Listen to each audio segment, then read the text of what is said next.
Les problématiques de sommeil chez l'enfant de 0 à 10 ans. Bonjour à toutes et à tous, j'espère que vous allez bien. Je suis heureuse de vous retrouver dans cette nouvelle émission dédiée aux femmes. Si tu n'es pas abonné à la chaîne, je te laisse le faire pour ne rien manquer. Le sommeil joue un rôle crucial dans le développement et le bien-être de l'enfant.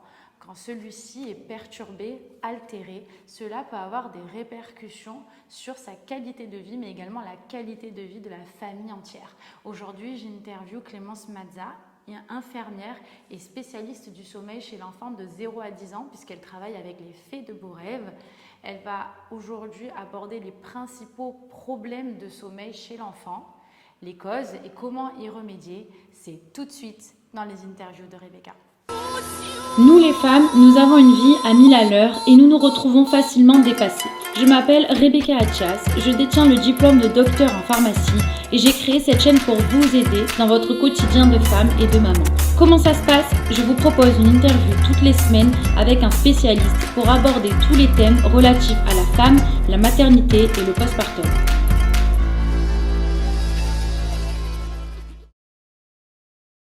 Bonjour Clémence. Bonjour. Merci beaucoup d'avoir accepté de participer à cette émission. Je vais te laisser te présenter et ensuite on pourra commencer l'interview. Ok, ça marche. Alors moi je suis Clémence, je suis de formation infirmière.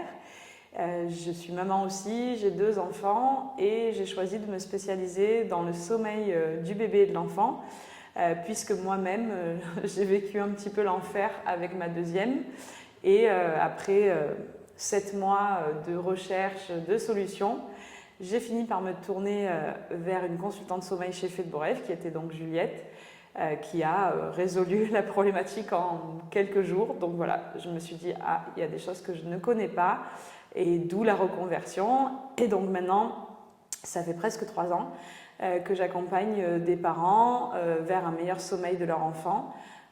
Donc la plupart du temps, ça se construit en plusieurs étapes, un questionnaire, ensuite une consultation où on déroule une sorte de plan d'action, et puis ensuite un suivi sur 2 ou 3 semaines selon l'âge, avec des appels, des messages WhatsApp illimités, de manière à pouvoir toujours évoluer main dans la main et à réajuster si besoin, parce qu'évidemment chaque enfant est différent.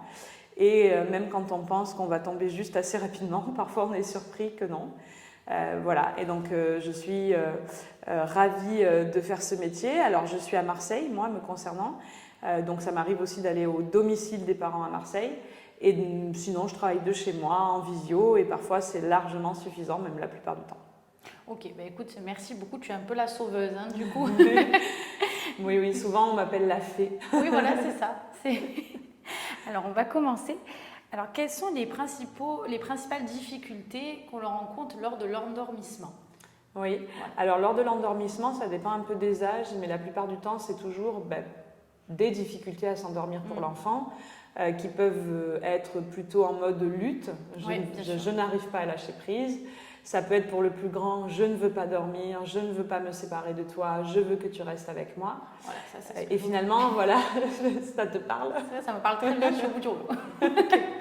Et du coup, finalement, il n'y a pas forcément toujours une cause ou une seule cause, il y a plusieurs facteurs qui vont expliquer que cet endormissement ne se fait pas facilement.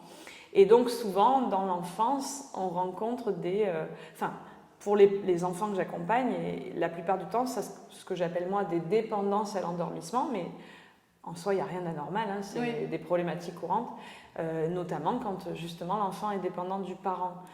Que ce soit parce que le parent le berce, ou que le parent a besoin de remettre la tétine 15 fois, ou que le parent doit rester présent pour les plus grands, c'est souvent la problématique. Voilà, donc c'est souvent ça, et la bonne nouvelle, c'est qu'on peut toujours réajuster. Alors après, il y a des difficultés d'endormissement pour les tout petits qui viennent d'arriver, parfois parce qu'ils ont mal au ventre ou qu'ils ont des petits reflux. Bon, ça, c'est évidemment quand même, je dirais, une problématique qu'il faut prendre en compte et qui est assez facilement aussi gérable avec soit un traitement, soit justement des bonnes pratiques. Et donc, comment y remédier à ce petit problème, enfin ce gros problème même? Tu parles de l'endormissement? Oui, par rapport à l'endormissement. Alors, par rapport à l'endormissement, déjà, on va établir, on va vraiment tout regarder. C'est-à-dire, la première chose que moi je regarde, c'est l'environnement du sommeil. Est-ce que la chambre est propice à un bon sommeil et au fait de lâcher prise? Est-ce qu'il fait bien noir total? Alors ça dépend des âges, mais globalement, la plupart du temps, il y a toujours une petite veilleuse ou le jour qui perce, notamment là l'été, c'est un peu une monnaie courante. Quand tu dis la chambre est propice à un bon endormissement, c'est-à-dire? C'est-à-dire que les conditions sont bonnes, que ce soit en termes de température, de luminosité, voilà, est-ce que c'est pas une chambre où il y a du passage? Parfois les parents me disent bon ben voilà, on a mis notre bébé dans notre chambre, mais c'est vrai qu'on est obligé de passer par la chambre pour aller à la salle de bain. D'accord. Donc c'est les conditions de sommeil. Okay. Puis après on va regarder aussi le rythme, etc. Et une fois qu'on a vraiment, moi je compare souvent ça au fait de se dire on va vraiment faire un terrain parfait pour le sommeil. Ça ne veut pas dire que ça va être miraculeux, mais au moins on est sûr qu'on pratique dans de bonnes conditions. Eh bien en fait, on va s'intéresser plus à l'endormissement vraiment au moment où on endort l'enfant et on va accompagner l'enfant vers un endormissement de plus en plus serein, mais ça ne se fait pas en un jour. Oui, parce que moi par exemple, Eden, elle met 2 heures à s'endormir. Oui, alors c'est une lutte de 2 heures jusqu'à l'épuisement qu'au final. La première chose que je regarderai, c'est est-ce que le rythme de la journée lui convient? Est-ce que l'environnement de la chambre est propice à un bon sommeil? Est-ce que ce qui se passe aussi avant l'endormissement aide au sommeil? Parce que parfois, on fait des étapes qui nous semblent OK, nous en tant que parents, mais en fait, au niveau de la physiologie du sommeil, eh bien, ça peut un peu perturber l'endormissement. Donc, une fois tout ça regardé et analysé, on va accompagner l'enfant. Alors, pour ta fille qui est grande, si tu peux rappeler son âge. 3 ans. Voilà, pour une petite fille de 3 ans, c'est vrai que l'idée, ça va être de redonner confiance en ta fille pour qu'elle puisse savoir s'endormir toute seule et qu'elle soit fière en fait de pouvoir le faire. Ah oui, bien sûr. Combien d'heures de sommeil ont besoin les enfants à 3 ans? 3, 4, 5 ans, entre 3 et 4 ans, enfin même un peu plus tard d'ailleurs. C'est des repères, il ne faut pas prendre au pied de la lettre. Mais globalement, ça peut aller de 11 heures sur 24 heures jusqu'à parfois encore 14 heures, 15 heures sur 24 heures. D'accord, ah oui. Mais est-ce que tu comptes la sieste aussi sur les 24 heures? C'est-à-dire, par exemple, si un enfant fait la sieste, c'est possible que le soir, il s'endorme plus tard. Est-ce que c'est corrélé? Oui, alors ça dépend de l'âge, parce que les tout-petits, en général, comme ils ont un temps d'éveil plus faible, alors le temps d'éveil, c'est la capacité de l'enfant ou du bébé à rester réveillé sans accumuler trop de surfatigue. Mais en étant quand même assez fatigué. Et de la bonne fatigue, donc j'entends. Et oui, en effet, selon l'âge, par exemple, à 3 ans, on est sur l'âge où la sieste va progressivement disparaître, puisque la plupart du temps, elle disparaît vers 4 ans. Et donc, c'est vrai qu'une longue sieste ou une sieste trop tardive peut retarder l'endormissement de l'enfant de 3 ans. Ok. Donc là, on a parlé des principales difficultés d'endormissement. Donc maintenant, on va parler des dépendances à l'endormissement. Pourquoi un enfant aurait-il... Enfin, la dépendance est-elle créée par le parent, c'est-à-dire l'habitude qu'a mis en place le parent, ou c'est l'enfant qui le réclame subitement? Oui, je dirais un peu des deux. Alors souvent, quand même, quand on regarde de plus près, si vraiment on veut faire un historique, etc., pas toujours, on ne va pas toujours reculer de 3 ans, mais... Souvent, en fait, c'est des bébés qui, tout petits, avaient mal au ventre, avaient des reflux, et du coup, forcément, on est obligé de les réconforter, de beaucoup les bercer, beaucoup les prendre au bras, et c'est bien normal. Et donc après, parfois, cette habitude d'endormir l'enfant au bras, même quand il va mieux, va perdurer. Et effectivement, après, on peut parler plus d'habitude. Et au même titre que nous, les adultes, on a des habitudes d'endormissement. Moi, par exemple, j'ai besoin d'être sur le ventre. Toi, je ne sais pas. Il y en a qui ont besoin d'écouter un truc dans les oreilles. Voilà, on a tous quelque chose qui nous aide à nous endormir. Et quand l'habitude dépend des parents, c'est là que ça va peser en fait sur la famille, mais aussi que forcément... ça crée un sommeil haché chez l'enfant, puisque j'ai besoin de mes parents à l'endormissement. Comme dans la nuit, on enchaîne des cycles de sommeil, parfois on se réveille. Bien sûr, et elle vient dans mon lit, moi. Voilà, et du coup, j'ai de nouveau besoin de la même stratégie. Et c'est pour ça que c'est important de se dire que les conditions d'endormissement vont influer sur la nuit. Alors après, il ne faut pas non plus se stresser avec ça, parce que j'accompagne des enfants qui s'endorment tout seuls, sans rien, et qui la nuit n'arrivent pas à se rendormir seuls. Donc c'est pas que ça, mais ça conditionne la nuit. Ok.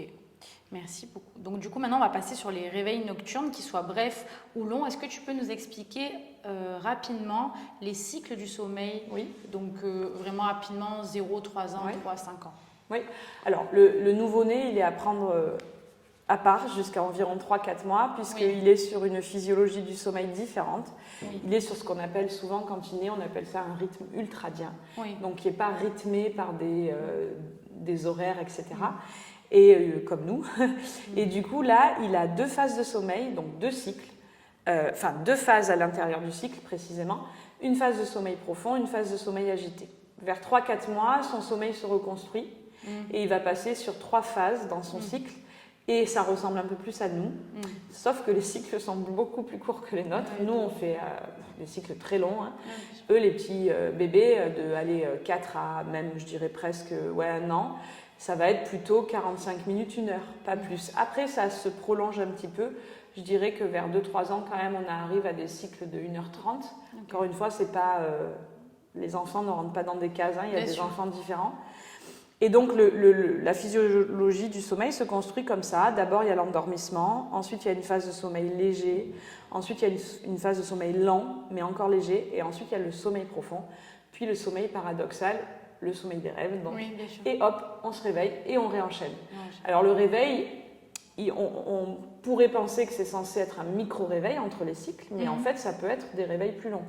En moyenne, on dit que le réveil entre 2 cycles peut aller jusqu'à 12 minutes, donc c'est quand même long. Assez long. Et du coup, qu'est-ce qu'on fait? Parce que c'est vrai, quand ils se réveillent dans la nuit, ils pleurent. On les laisse pleurer, on va les chercher. C'est vraiment... alors moi, je trouve que quand même, de toujours temporiser sa venue, c'est important, parce que comme on sait que le réveil est normal et physiologique, si on se précipite, on ne laisse pas l'enfant avoir la chance d'y arriver. Ouais, bien sûr. Donc après, je ne dis pas qu'il faut attendre 15 minutes, mais c'est bien de toujours un peu temporiser. Finalement, la durée qui est tolérable pour tout le monde, je trouve que c'est un bon repère. En tant que parent, de ne pas non plus aller sur des choses qu'on ne souhaite pas faire. Une fois qu'on a un petit peu attendu, l'idée, c'est évidemment de réconforter le bébé ou l'enfant.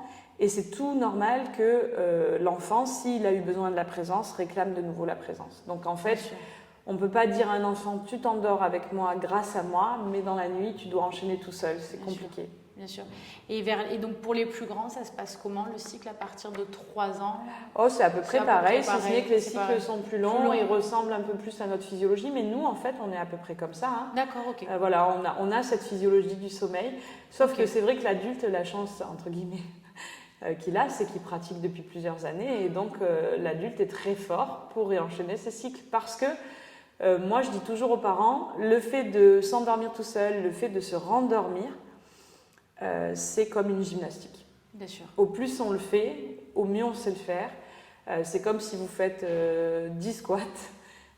Au début ça pique et puis si on le fait tous les jours, on n'a même plus de courbature. En fait, c'est vraiment une pratique qui doit être... En fait, il faut casser les mauvaises habitudes qu'on a mis en place. C'est ça. Alors souvent les parents font appel à moi et à Faites Beaux Rêves en général parce que on va aider et soutenir le parent à faire ce changement. À casser une habitude pour en prendre d'autres qui vont être beaucoup plus propices d'un bon sommeil. Ok. Et donc, le problème de l'enfant qui vient tout seul dans la nuit, dans le lit parental, moi, ça m'arrive une nuit sur 2. Oui. Alors, globalement, déjà, je vais apporter quelque chose. Moi, je déconseille d'avoir un lit ouvert avant 2 ans et demi, 3 ans. D'accord. Pourquoi? C'est pas pour enfermer l'enfant. C'est parce que l'enfant... il n'a pas la maturité pour comprendre l'enjeu de bien dormir. On va lui dire, tu sais, il ne faut pas que tu sortes de ton lit, c'est bien que tu dormes, mais bon, c'est subjectif pour lui. Ça va être, oui, mais 10 minutes après, il a oublié. Bien sûr. Donc, tant qu'on ne peut pas vraiment mettre en place des règles, des limites, et que l'enfant puisse comprendre pourquoi c'est bien de dormir, je trouve que c'est mieux d'avoir un lit fermé. Alors après, pas forcément à barreaux, hein. Ça peut être un lit parapluie, un lit avec une petite toile autour. Mais l'enfant qui a l'opportunité de se lever du lit, il le fera. Il ne va pas choisir, non, je préfère me rendormir. Et après, par rapport à l'enfant qui se lève tout seul de son lit et qui rejoint les parents, l'idée, ce serait de le raccompagner aussitôt et de jamais faiblir, chose qui est très compliquée parce qu'on a du sommeil et que... T'es dans le truc, tu sais pas où t'es. Moi, j'arrive même pas à me lever. Non, mais on est d'accord, c'est très compliqué. Mais en fait, mais donc l'idée, vraiment... ce serait toujours de le ramener. Et si par contre, l'enfant a eu besoin de la présence à l'endormissement, il va le réclamer là. Ce serait de retourner où on était à l'endormissement. Et c'est clairement là que les parents ne tiennent pas. Moi, je me rendors Voilà. si je fais ça. Oui. Dans son lit, du coup. C'est ce qu'il ne faut pas faire.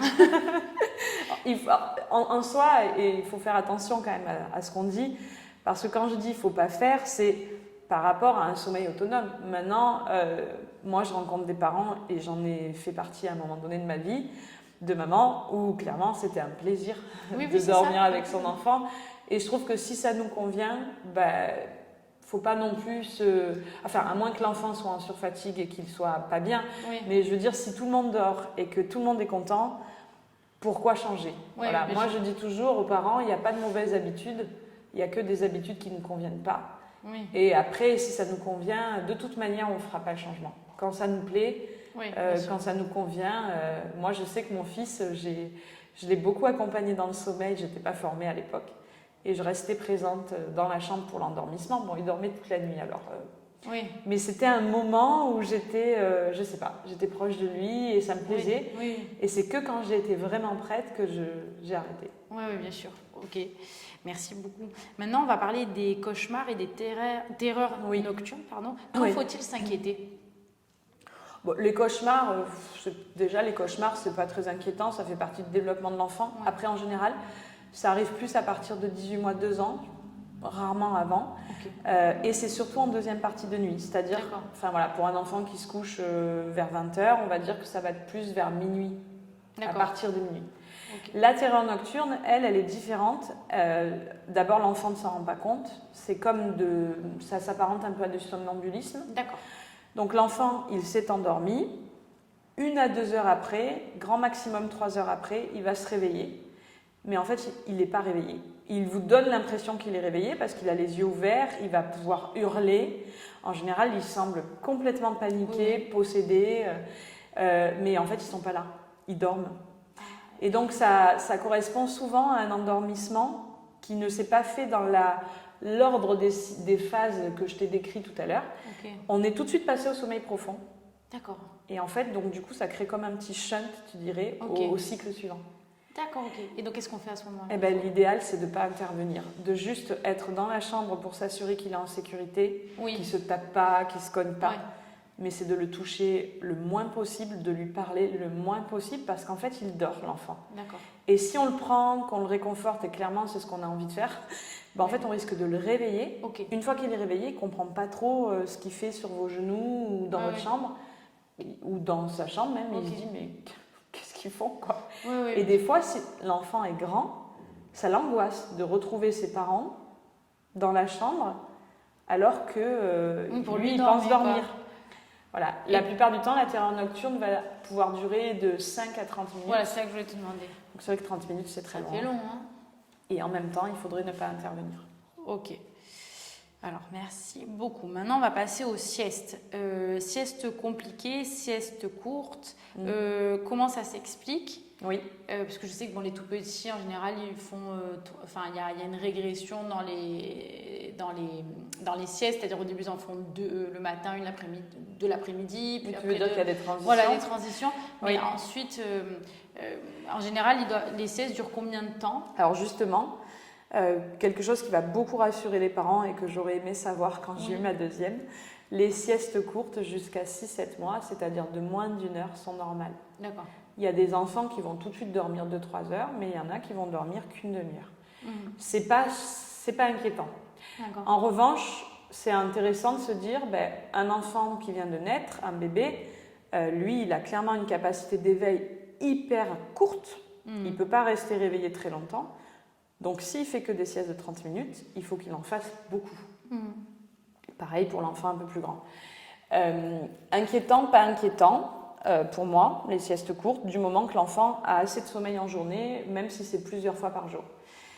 Sieste compliquée, c'est vrai que ça m'évoque plus l'endormissement compliqué. Oui, c'est ça. Alors, je m'endors très bien le soir, mais la journée, c'est terrible, je n'y arrive pas. Il faut que le parent va dégainer la poussette, le porte-bébé. Ouais. Bon, le tout petit, c'est encore une fois, le nourrisson, c'est encore une fois très, très normal. Mais c'est vrai que pour les plus grands, ça peut déjà commencer à être lourd de bercer son enfant, etc. Donc, les siestes, c'est vraiment un travail qui peut être un peu difficile. Parce que souvent, le parent va passer une demi-heure, voire plus, à endormir son enfant, et l'enfant va dormir une demi-heure. Donc en fait, on a l'impression qu'on fait que ça toute la journée. Donc l'idée, c'est encore une fois de s'assurer que l'endormissement se fait dans de bonnes conditions. Il y a énormément de parents qui font dormir leur enfant dans du jour, parce qu'on leur a dit que l'enfant pouvait confondre le jour et la nuit, mais ça, c'est vrai jusqu'à un maximum 2 mois de vie. D'accord. Donc le noir total pour les siestes, c'est important. C'est important. Ok. Merci beaucoup. Alors maintenant, on va parler des régressions du sommeil. Donc, qu'est-ce que ça signifie? Oui. Quoi faire? Et quand faut-il s'inquiéter? Ok. Bon, globalement, s'inquiéter, je trouve que c'est bien de jamais s'inquiéter dans le sommeil de l'enfant. Moi, c'est vrai que je me dis, quand il y a une perturbation de sommeil, oui. je suis toujours inquiète. Je me dis, qu'est-ce qu'il y a eu dans la journée? Qu'est-ce qui s'est passé? Non, parce que la plupart des régressions de sommeil sont liées au développement de l'enfant. Effectivement, pour les plus grands, bon, je dis pas, on va parler tout de suite des plus grands. Un enfant qui dormait très bien depuis plusieurs mois et qui tout d'un coup se met à être très angoissé le soir, ça vaut toujours le coup de vérifier qu'à l'école ça se passe bien, qu'il n'y ait pas eu d'événements particuliers alors que nous on n'était pas là. Mais c'est rarement lié à ce genre de problème. C'est souvent simplement le développement de l'enfant. Donc par exemple, le plus grand, il va avoir l'imaginaire qui va battre son plein. Donc dans la chambre, il va avoir des loups, des monstres, et donc ça, c'est sûr que... Aussi, il y a des fantômes. Voilà. Donc ça, c'est important de rassurer l'enfant, de l'accompagner et de rationaliser. Parce que souvent, moi par exemple, je me rappelle, mon grand avait peur du loup. Dire le loup n'existe pas, c'est pas vrai en fait. Un loup, ça existe, il le voit dans les livres, il le voit dans les dessins animés. Par contre, dire, tu sais, le loup, il ne vit pas ici, il vit dans la forêt, il ne vit pas dans les maisons. Et finalement, acheter par exemple un petit livre qui raconte la vie du loup va apporter un peu de concret, de vrai, je dirais, et de rationnel. Et donc, ça va rassurer l'enfant. Ensuite, les régressions du sommeil, ça va être lié à des transitions de rythme. Par exemple, justement, tu en parlais, je passe de 3 à 2 siestes, je passe de 2 à 1 sieste. Parce que le sommeil se reconstruit, on a besoin de prendre un nouveau rythme. C'est un peu comme nous quand on va dans un pays étranger et qu'on a X heures de décalage, on n'est pas tout de suite nickel, on est un peu fatigué, donc ça c'est normal. Et ensuite il y a les régressions du sommeil, type angoisse de séparation par exemple. Donc je me couchais très bien, j'arrivais à me séparer de toi et tout d'un coup je pleure, je te veux, maman, papa, viens. Ou quand il ne parle pas, il hurle, voilà. Donc l'idée c'est encore une fois de faire comprendre à l'enfant qu'il n'est pas tout seul, de lui montrer qu'on ne disparaît pas complètement, qu'on est toujours là. Et de se dire aussi, parce que ça je sais que c'est difficile à accepter, de se dire ça va être dur quelques jours, mais moi en tant que parent, je ne change pas mes habitudes. Parce qu'en gardant mes habitudes, en fait je sécurise mon enfant. Je lui fais comprendre, toi tu es inquiet, mais moi non. Donc je ne change rien. Tu n'as pas à t'inquiéter dans ta chambre. Donc je pense notamment, moi ma fille, vers ses 20 mois, alors qu'elle s'endormait très bien, d'un coup s'est mise à hurler à chaque endormissement. J'ai beau être formée, le premier réflexe c'est de l'avoir, je l'ai prise. Puis en fait je suis allée dans le salon, je me suis rendu compte qu'elle riait, elle voulait jouer, elle n'était pas du tout malade. Donc je me suis dit là clairement c'est une régression. Donc je l'ai remis dans son lit, elle a vraiment pas été contente. Je suis restée dans la chambre le premier soir, le deuxième soir je lui ai parlé depuis derrière la porte et puis petit à petit elle a repris ses marques. Mais finalement, l'instinct maternel m'aurait dit tu la prends avec toi dans les bras. Mais là, ça aurait été fini, quoi. C'est-à-dire qu'elle aurait pris cette habitude. Donc, il faut se dire que finalement, garder les habitudes, c'est quand même toujours une bonne idée. Ok. Mais du coup, tu conseilles le soir, par exemple, quand on axe sur les enfants à partir de 3 ans. D'accord. Parce que du coup, je prends pour exemple ma fille. Quand tu as fait tout ton rituel avant de la coucher, Du coup, qu'est-ce que tu conseilles? De lui faire un câlin et de partir le plus vite possible de la chambre ou de rester vraiment? Parce que des fois, j'ai l'impression que si je reste trop longtemps, c'est pire. C'est très compliqué de te répondre parce que donc, c'est difficile en fait. Je vais jamais conseiller la même chose selon ce qui se passe à la maison. J'ai besoin de plus d'infos. En général, on fait remplir un questionnaire de 20 minutes, mais c'est quand même très complet, de manière à pouvoir proposer quelque chose vraiment en adéquation avec ce que l'enfant vit et ce que vous ressentez les parents. Et en fait, l'idée, c'est vraiment de se dire que même là, je ne sais pas encore. C'est-à-dire, je vais te faire une proposition, mais peut-être qu'au bout de 2-3 jours, je vais te dire non, en fait, ça ne convient pas à ta fille. Et on change. C'est vraiment du cas par cas. Voilà, donc c'est vraiment au cas par cas. Et globalement, je trouve que accompagner l'enfant dans son sommeil quand c'est très compliqué pour l'enfant et qu'il y a beaucoup d'angoisse, c'est toujours une bonne idée. Mais il ne faut pas que ce soit quelque chose qui est figé. C'est-à-dire, j'accompagne mon enfant à un moment où ça ne va pas. Ça ne veut pas dire que je reste pour toujours. Tu vois ce que je veux te dire? C'est quand même la limite est différent. Et oui, je sais. La limite est dure. Donc, merci. Maintenant, on va passer au passage au lit de grand. Alors, il y a des enfants pour qui c'est compliqué, ce changement de lit. Pourquoi, en général? Alors déjà, parce qu'en général, en tant que parent, on va se dire, parce que nous, on voit le pratique et le côté aussi, j'investis une fois, et on va passer d'un lit à barreaux qui fait la plupart du temps 60 par 120 au lit qui fait 90 par 200. Et ça, clairement, un enfant de 2-3 ans, c'est trop grand. D'accord. Donc c'est vrai que c'est mieux de se dire, déjà, on ne change pas avant 2 ans et demi, 3 ans, comme j'ai dit tout à l'heure, c'est mieux. Et ensuite, si on change, on garde quand même un format. Alors en plus, il existe des lits évolutifs qu'on peut quand même agrandir ensuite. On va garder un format qui soit en adéquation avec la morphologie de l'enfant. Moi, je conseille souvent 70 par 140, grand maximum 80 par 160, de manière à ce que l'enfant ne soit pas trop perturbé de cette taille qui d'un coup... bien sûr. Pareil, c'est vrai que c'est la grande mode des lits matelas au sol, mais il n'y a pas de barrière. Moi, je trouve que quand on passe d'un lit à barreaux où l'enfant se sentait bien à un lit ouvert, c'est bien d'avoir quand même une petite barrière, juste en mode cocooning, quoi. Oui, bien sûr. Et puis ensuite, il y a aussi l'enfant qui n'est pas prêt. Pourquoi? Parce que le parent se dit ça va pas dans le lit à barreaux, ça hurle, ça crie. Donc c'est peut-être le lit. On ne sait jamais le lit. D'accord. Donc déjà, au moins c'est clair. Voilà, on va passer dans un lit de grand alors que ça va pas. Moi, je dis souvent aux parents, ne changez jamais de lit tant que si l'enfant ne dort pas bien, bien sûr. ou s'il est dans une phase difficile, et s'il y a autre chose dans sa vie qui se joue. Par exemple, moi, ma fille, elle est rentrée à l'école vers ses 3 ans. 3 ans et... Non, même...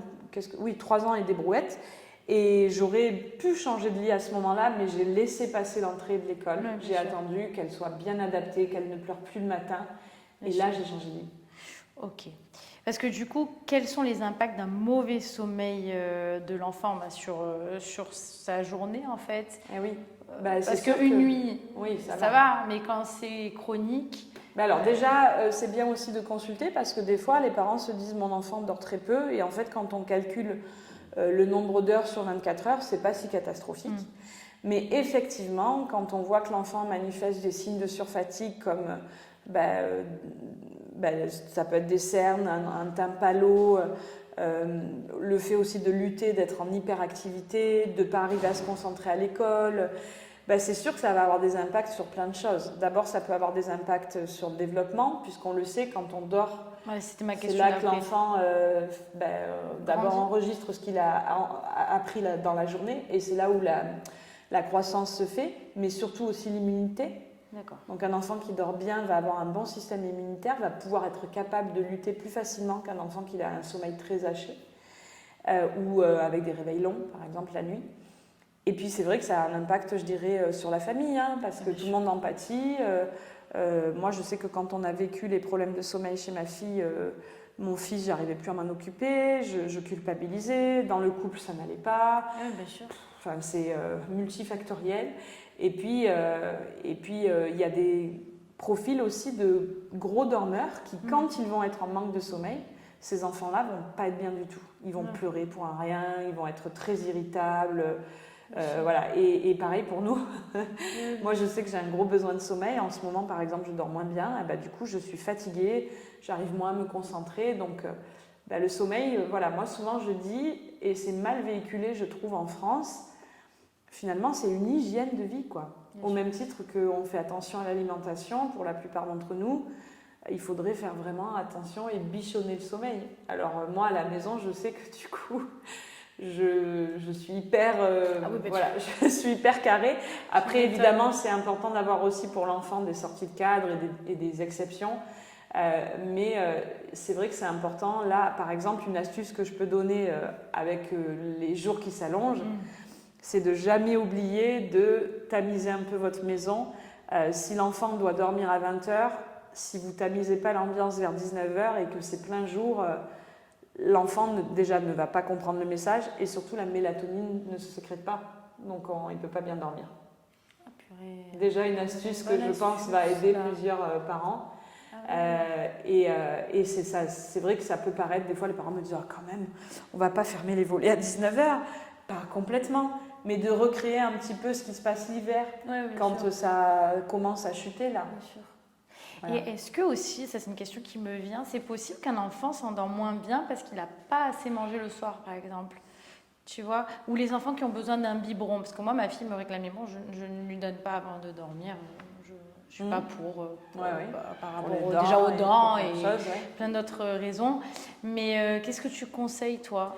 Non, c'est jamais, à part le tout petit qui vient de naître, qui effectivement a besoin de calories pour dormir. Pour dormir, un enfant, non? Un enfant, allez, on va dire, de sûr après un an. Parce qu'après, avant un an, ça dépend un peu de comment il mange ses repas solides, machin.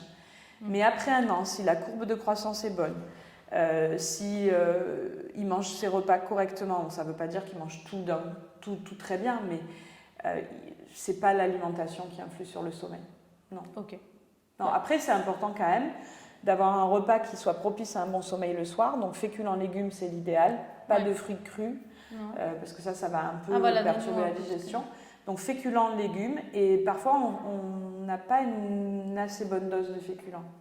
C'est important d'avoir une bonne portion de féculents quand même, parce que c'est ce qui va d'abord aider la sécrétion de mélatonine et aussi tenir au corps. Ouais, ok. Voilà. Ok. Bon, écoute, merci beaucoup. Merci C'était vraiment très intéressant et on se reverra sûrement pour aborder d'autres sujets, toujours en rapport avec le sommeil de l'enfant, mais plus en profondeur. Ok, très bien. Merci beaucoup. Merci à toi. À bientôt. Au revoir. C'était Clémence Mazza, spécialiste du sommeil chez l'enfant de 0 à 10 ans. Je te le rappelle, si tu n'es pas abonné à la chaîne, je te laisse le faire pour ne rien manquer. Et nous nous retrouvons la semaine prochaine avec un nouvel invité pour aborder un nouveau sujet. Merci.